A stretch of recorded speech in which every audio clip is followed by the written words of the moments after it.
Picture this. It's a Tuesday morning, you're sitting at your kitchen table with a cup of coffee, and you just got a notification from your bank. Direct deposit hit. You've worked hard this week, last week, and the 50 weeks before that, you're making more money than you've ever made in your life. And yet, you open your banking app, look at the balance, and feel nothing. No relief, no pride, just this low-level chronic hum of anxiety that doesn't go away no matter how many raises you get or how many hours you log. You're making $60, $80, maybe even $120,000 a year. You should feel fine. You should feel ahead. But instead, you feel like you're always one bad month away from something going sideways. So you close the app, you pour more coffee, and you tell yourself the same thing you told yourself last month. Things will get easier when the car is paid off, when the kids are older, when you get the next promotion, when inflation finally cools down. Here's what nobody wants to say out loud at the dinner table. That one might never come. Not because you're bad with money, not because you're lazy or irresponsible or lack discipline, but because you are playing a game that was specifically engineered to make you feel exactly this way, perpetually behind, perpetually catching up, and perpetually spending. According to Goldman Sachs research, 41% of Americans earning between $300,000 and $500,000 a year report living paycheck to paycheck. Read that again. 40% of people making $500,000 a year feel like they have no financial cushion. That statistic should make you angry. And if you understand what's causing it, it should also make you feel something else, relieved. Because it means your problem isn't your income, it's the system you were never taught to navigate. My name is Ava. I spent 17 years in investment banking and accounting, and I've watched brilliant, hardworking people earn $2, $3, $4 million over the course of their careers and retire with almost nothing to show for it. Not because they were unlucky, because they were operating on a set of assumptions that were designed to fail them. If you've ever looked at your paycheck and wondered where it all goes, or if you want to understand the invisible mechanics that are quietly draining your wealth while you work harder every year just to stay in place, hit that like button. Make sure you're subscribed, because what I'm about to show you will fundamentally change how you see money. Let's get into it. Before we get into the case studies, I want to establish something that most financial content refuses to say clearly. This isn't about lattes. You've been told your whole life that financial struggle comes from small, irresponsible choices. The daily coffee, the impulse Amazon purchase, the dinner out when you should have cooked at home. And yes, those things add up. We'll talk about that. But the reason millions of Americans with solid, respectable incomes feel chronically broke has almost nothing to do with lattes. It has everything to do with three structural forces that are working against your wealth simultaneously. And most people have never once stopped to name all three at the same time. Force 1, the tax trap. When you earn a salary, you are the most taxed person in the American financial system. Full stop. Federal income tax, state income tax, Social Security, Medicare, all of it hits before a single dollar reaches your bank account. Someone earning $70,000 a year doesn't take home $70. After taxes, they're looking at somewhere between $45 and $50 depending on where they live. That's a 30 to 35% haircut before you buy a single thing. And here's what makes it worse. Every raise you get is taxed at your marginal rate, which is often higher than your effective rate. So that $5,000 raise, it's really about $3,300 in your pocket. The rest is gone before you even celebrate.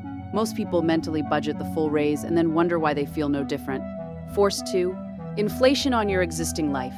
This one is quiet and relentless. You didn't change your lifestyle. You didn't buy anything new or fancy. You renewed your lease and your rent went up 8%. Your car insurance increased 15%. Because rates are insane right now. Your groceries cost 20% more than they did 2 years ago. Your utilities ticked up. Your streaming services all raised their prices. Your phone plan, your gym, your insurance premiums, every recurring expense in your life got more expensive. And you didn't choose any of it. The Bureau of Labor Statistics confirmed average household spending rose more than 5% in the same period. Do the math. You are working harder and losing ground simultaneously. Force 3, lifestyle inflation that feels completely reasonable. This is the one people are least willing to admit, because it's not reckless spending, it's not gambling or designer handbags or frivolous vacations. It's a series of entirely reasonable upgrades that happen so gradually, you never notice they've consumed everything your raise was supposed to give you. You moved from a studio to a one-bedroom because you're an adult now, and you've earned it. You upgraded from a 15-year-old car to a reliable used vehicle because the old one kept breaking down. You started ordering groceries delivered because you're exhausted after work and you have more disposable income now. Each decision on its own makes complete sense. Collectively, they have raised your baseline spending by $1,200 a month, and that is $1,200 a month that your raises were supposed to capture, but didn't. These three forces Taxes, inflation, and lifestyle creep are happening simultaneously all the time to nearly every working American. And they are the reason your savings account looks exactly the same at the end of the year as it did at the beginning, even though you earned more money and tried to be more careful. Now let's talk about two people who faced the exact same system and ended up in completely different places because of 5 specific decisions. The binary comparison. Meet Danielle and Marcus. Same city, same age, 32. Same industry, project management at a mid-sized technology firm. Same starting salary when they both joined the workforce at $48,000 a year. From the outside, their lives look nearly identical. They both got promoted steadily. They both earned raises. By 32, Danielle is making $78,000. Marcus is making $80,000. Close enough to call it even. At 32, Danielle has a net worth of negative $14,000. She has a car loan, about $9,000 in credit card debt, a 401k with roughly $12,000 in it, and an emergency fund with about $3,000, which, as we'll talk about later, is almost functionally useless. Marcus has a net worth of $112,000. He has 0 consumer debt, his car is paid off, his 401k has $68,000, he has a brokerage account with $18,000, and a real emergency fund sitting at $26,000. Same city, same career path. Nearly identical incomes, $126,000 gap in net worth, built over less than a decade. How? 5 decisions. Not luck, not inheritance. Neither of them received any. Not some secret investment strategy. 5 specific, repeatable decisions that Danielle never made and Marcus made on his first paycheck. Decision 1, what they did when income felt real for the first time. When Danielle got her first real salary at 23, her brain told her what most of our brains tell us. You've earned this. She upgraded her apartment, nice neighborhood, 1 bedroom to herself. She got a car with a payment because her old one was embarrassing. She started eating out regularly because she was finally making money, and she deserved to enjoy it. Within 6 months, her lifestyle had expanded to consume her entire paycheck. Marcus did something that his friends thought was bizarre. He kept living like a broke college student, even though he wasn't broke anymore. Roommates, the same car he had in school. Meal prep on Sundays, he was funneling the gap between his income and his lean expenses directly into his 401k and a brokerage account before he ever had the chance to spend it. That one difference in the first year compounded into a $15,000 gap in net worth by the time they were 25. By 32, it had grown into something much larger. Decision 2, how they handled debt. Both Danielle and Marcus graduated with about $28,000 in student loans. Danielle looked at her minimum payment, around $300 a month, and decided that was manageable. She'd pay it and focus on living. Marcus looked at the same debt and saw it as financial enemy number 1. He attacked it with everything left over after his lean expenses. By 27, Marcus was completely debt-free on his student loans. Danielle still had 4 years left on hers and had paid thousands in interest she could have avoided. The debt-free moment wasn't just about the money. It freed up Marcus's entire minimum payment, redirected immediately to investment accounts. That cash flow difference compounded for 5 years before Danielle's loans were even paid off. Decision 3, the 401k window they almost both missed. When Marcus started his first job, HR walked him through the benefits package, including the 401k with a 3% employer match. He didn't understand the investment options. He enrolled anyway, 6% contribution, full match captured, everything dumped into a target date fund, because that's what HR suggested for people who don't know what they're doing. Was it optimal? Probably not.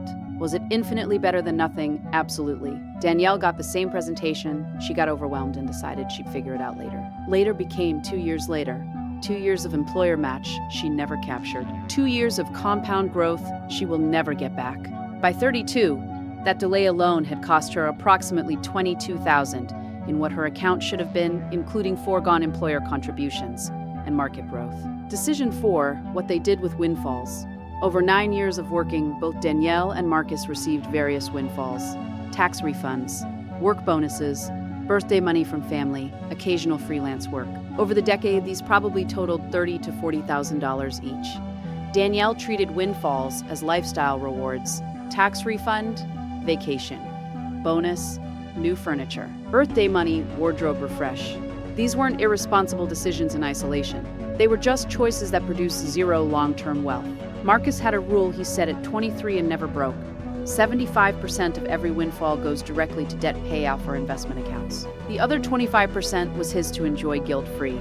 Over 9 years, that single rule added approximately $22,000 in invested capital that Danielle simply doesn't have. Decision 5, the car. Danielle has had 3 cars in 9 years. Her current vehicle, a 3-year-old SUV, has a $540 monthly payment and costs her about $220 a month to insure. Total monthly transportation cost, well over $700. Marcus bought one reliable used Honda at 23 for $8,000 cash. He's driven it for 9 years. Total maintenance over that period, roughly $4,000. His car is worth about $5,000 right now. His total 9-year transportation cost was $12,000. Danielle's total 9-year transportation cost exceeded $60,000. The difference between their transportation decisions alone, invested instead of spent, would be worth approximately $54,000 today. 5 decisions, $126,000 gap. Neither of them is smarter than the other. One of them just learned the rules of the game first. The unsexy math. Now let's talk about what these decisions actually cost at the scale of a lifetime. Because the dinner table version of financial advice will tell you to save more and spend less, what it won't do is show you the actual number on the other side of each choice. And when you see those numbers, everything changes. The car payment math, the average new car payment in $22 per month. Over 1 in 5 new car buyers is paying over $1,000 a month. Americans collectively owe $1.67 trillion in auto loan debt. That number has now surpassed total student loan debt. Let's run the opportunity cost on a $772 monthly payment. Someone making continuous car payments of $772 a month from age 25 to 65 is sending $9,264 a year to lenders for 40 years. Total payments over that period, $370,000. And what do they have at the end? A car worth roughly $15,000. If they're lucky, someone who drives paid-off used cars and invests that same $772 monthly into a broad market index fund, averaging 8% annual returns over 40 years, ends up with approximately $2.3 million. The car payment didn't just cost you the payment, it cost you $2.3 million in retirement wealth. That is not a small decision. That is the difference between working until you're 70 and retiring at 60 with options. The housing upgrade math, your 40s are going to present you with the most dangerous financial decision of your life. And it's going to look completely reasonable when it happens. You'll want to upgrade your house, your income is higher, your kids need more space, your neighborhood has gotten better.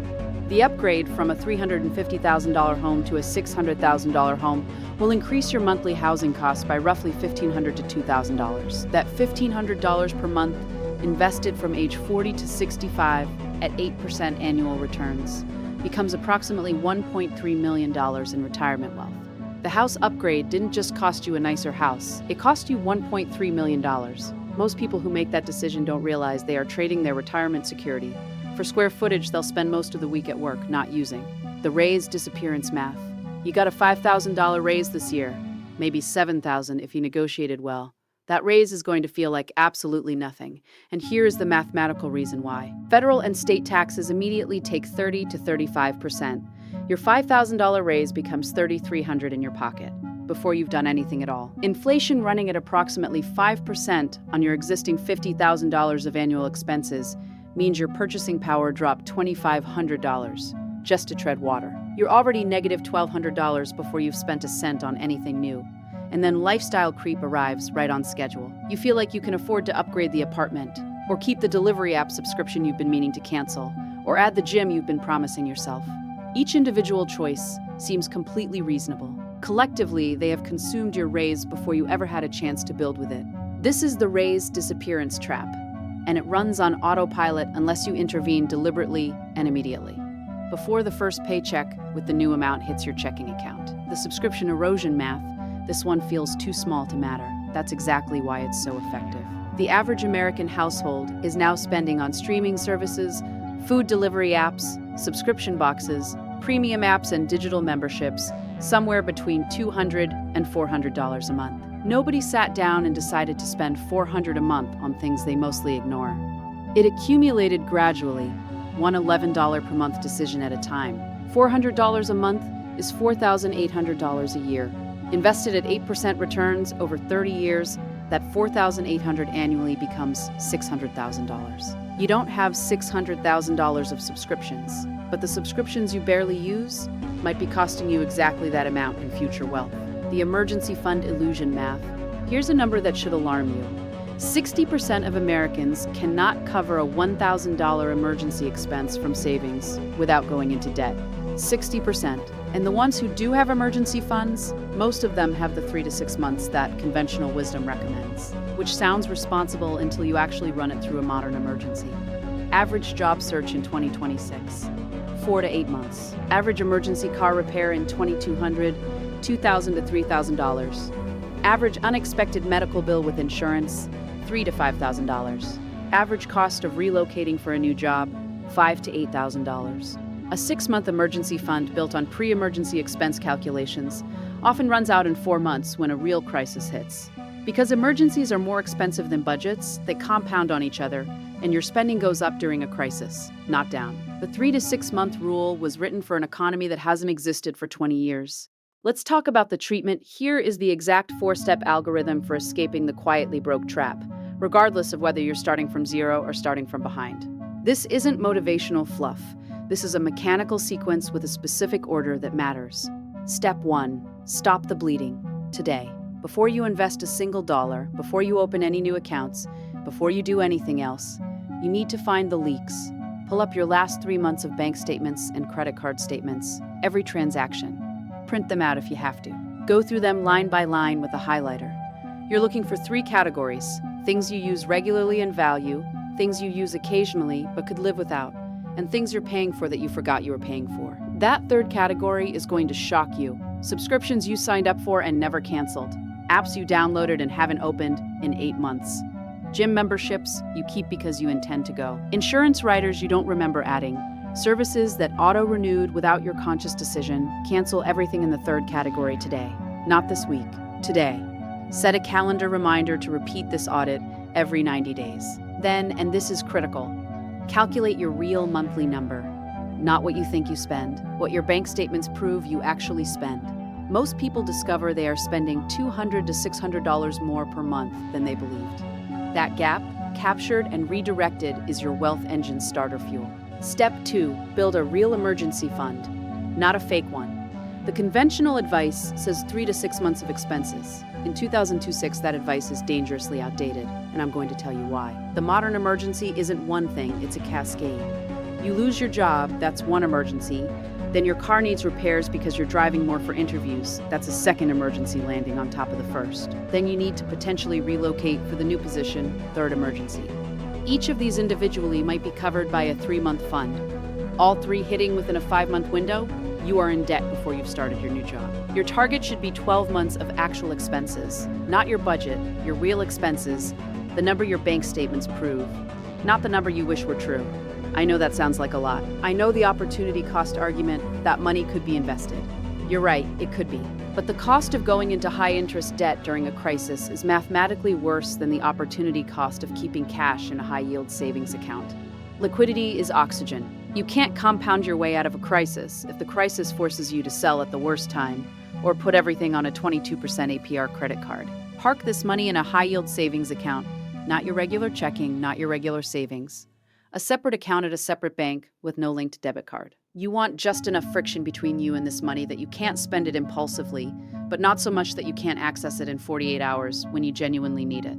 High-yield savings accounts are currently paying somewhere in the 3 to 4% range, more than 10 times the national average savings rate of 0.39%. On a $30,000 emergency fund, that difference is roughly $1,000 a year in interest you're currently not earning. Step 3. Intercept your next raise before it disappears. Every time your income increases, you have a 30-day window where your lifestyle hasn't adapted yet. That window is the only time you can capture the raise for wealth building. Once you upgrade the apartment or the car or the restaurant budget, the window closes permanently. Because downgrading feels like failure and most people will not do it. The mechanism is simple. The day your new paycheck structure takes effect, log into your HR portal or payroll system and increase your 401k contribution by the after-tax equivalent of your raise. If you got a $4,000 annual raise and it's worth roughly $2,600 after taxes, increase your 401k contribution by approximately $215 per month. The paycheck you receive will look almost identical to your previous paycheck. Your lifestyle adjusts to the same number, and the raise, all of it, goes directly to wealth building before your brain ever processes it as available to spend.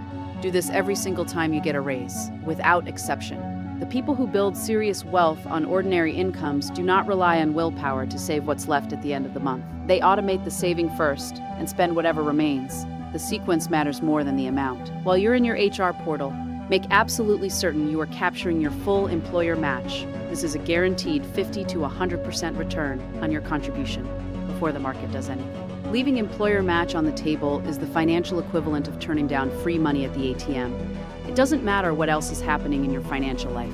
You capture the match first. Step 4. Build the wealth engine on autopilot. Once your emergency fund is funded and your 401k captures the full match, the next step is to get money into index funds with as much automation as possible, and then leave it alone. The unsexy math of index fund investing over 30 years is more powerful than any hot stock pick or crypto play you've ever heard of at a dinner party. The S&P 500 has returned approximately 10% annually over the past 50 years. Not every year. Some years it drops 30%, some years it jumps 25%. But patient investors who stay the course, who don't panic sell during corrections, who keep automatic contributions flowing regardless of what the headlines say. Those investors end up with wealth that shocks them when they finally stop to calculate it. $200 a month invested from age 25 at 8% average returns. Approximately $700,000 by age 65. $500 a month. $1.1 million. $1,000 a month. $2.3 million. The single most common mistake that derails this step is checking account balances too frequently. People who check their investment accounts daily are 4 times more likely to make emotional sell decisions during market volatility. Set your automatic contributions. Set your index fund allocation. Total market index funds with expense ratios under 0.1% are all you need. Then check quarterly. The whole point is that the machine runs whether you watch it or not. The wealth engine doesn't require brilliance. It requires automation, patience, and the discipline not to touch it when the market does what markets have always done. Occasionally drop in ways that feel catastrophic, and then recover in ways that feel miraculous. The bigger picture, why this feels so hard. I want to spend a few minutes on something that most financial content skips entirely, because it doesn't fit neatly into a numbered list. The reason this feels hard, the reason you know what to do and still don't do it, isn't weakness. It's engineering. You are being marketed to by companies with billion-dollar budgets and teams of behavioral psychologists whose entire job is to understand exactly which psychological triggers cause you to spend money before your rational brain can intervene. The scarcity countdown timer, the one-click checkout with saved payment information, the only 3 left in your size notification at 11 p.m., the social media feed showing you everyone's curated highlights, the new car, the renovation, the vacation, right when you're most vulnerable to comparison spending. The lifestyle you feel you should have wasn't handed to you by some neutral cultural observer. It was manufactured by industries that profit when you feel behind. The car you feel you need to drive to maintain your professional credibility was engineered and marketed to feel like a requirement. The neighborhood you feel pressure to live in was positioned as a milestone by real estate marketing that benefits when you stretch beyond what's financial rational. This is not an excuse to opt out of financial responsibility. It is context for why the default behavior, the thing everyone around you seems to be doing, leads to a place where 40% of people making $500,000 feel like they're barely keeping their heads above water. The people who escape this trap are not smarter than you. They are not earning dramatically more than you. Research from Ramsey Solutions, based on a survey of over 10,000 actual millionaires, found that 79% built their wealth without any inheritance. Only 31% ever averaged a 6-figure salary over their careers. They are people who rejected the default, who decided that looking wealthy and being wealthy are not the same thing, and that they would rather have the latter. They drive cars that bore their coworkers. They live in houses that don't impress anyone. They invest in funds so boring that nobody talks about them at dinner parties. And at 60, they are the ones with options, the ones who can retire when they choose. Take risks because they can absorb them, help their children without depleting themselves, and sleep through the night without running mental calculations about whether they can cover next month's bills. That's not a fantasy. It is documented, repeatable, and available to you right now on your current income. The choice, here's where we land. The reason most Americans feel broke even with good income isn't bad luck. It isn't a personal character flaw. It is a structural system that taxes your income at the highest rate, erodes your purchasing power through inflation, and then uses sophisticated psychological machinery to ensure that whatever remains gets converted into lifestyle. before you can build with it. The system is working exactly as designed. The question is whether you're going to keep playing the game by the default rules or decide to play a different game. You now understand the 5 decisions that created a $126,000 gap between 2 people with nearly identical incomes. You understand the opportunity cost math, what the car payment is really costing you, what the housing upgrade is really trading away, what the unconquered raises are really worth if you capture them instead of spending them. You have the 4-step algorithm: stop the bleeding, build a real emergency fund, intercept every raise before your lifestyle does, and build the wealth engine on autopilot. None of this is complicated. It is not secret knowledge. It is not available only to people who were born rich or who got lucky with a startup. It is boring, systematic, and deeply unsexy, which is exactly why it works and exactly why most people never do it. Most people will watch this video, feel motivated for a day or two, and then go back to the default. The default is a retirement account with $87,000 in it after 40 years of working. The default is Social Security covering your basics while you calculate whether you can afford both your medication and your property taxes. The default is your kids watching you stress about money your entire life and inheriting that same relationship with financial anxiety. You don't have to choose the default. The choice is entirely yours. And you are making it right now, with every raise you don't intercept, every subscription you don't cancel, every car payment you treat as inevitable, every month you tell yourself you'll start saving when. When is now. Your future self is not some abstract version of you living in a distant hypothetical. Your future self is you, with all your same intelligence, your same work ethic, your same values, living with the consequences of decisions you're making today. Make the decisions they'll thank you for. If this video helped you see your financial life differently, share it with someone who needs to hear it. And if you're ready to go deeper on any of these strategies, the housing math, the car cycle escape plan, the 401k optimization, the emergency fund rebuild, it's all here on the channel. The money isn't the hard part. The decision to take it seriously is. Start today.